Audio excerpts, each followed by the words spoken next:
Сәлем достар, сіздермен бүгін Мастер Сымбат каналында біз ең үздік майонезсіз баклажан салатын жасаймыз. Ең алдымен баклажанымызды соломкалап турап аламыз. Одан соң үстіне кукурузный крахмал сеуіп, араластырып қоямыз. Оны араластырып болғаннан кейін қызыл болгар бұрышын осылай майдалап турап аламыз. Турап болғаннан кейін алдын ала табаны қыздырып, оған кішкене сұйық май құйып, жаңағы болгар бұрышын қуырамыз. Оны қуырып болғаннан кейін жаңағы баклажанымызды саламыз. Оны да жақсылап қуырамыз.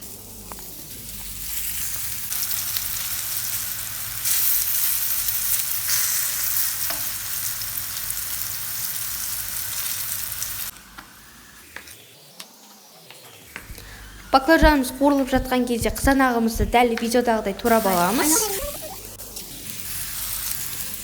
Одан соң баклажанымыздың екінші жағын қуырамыз. Екі жағы да қызару керек. Қуырылып болғаннан кейін баклажанымызды бөлек ыдысқа салып қоямыз.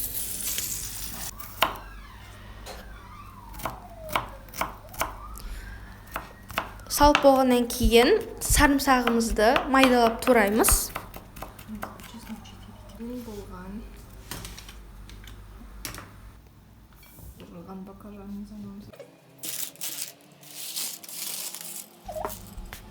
Одан кейін қуырылған баклажанымызды саламыз.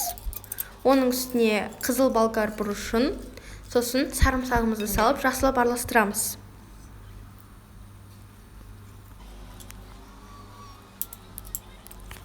Одан кейін біз қызанағымызды саламыз.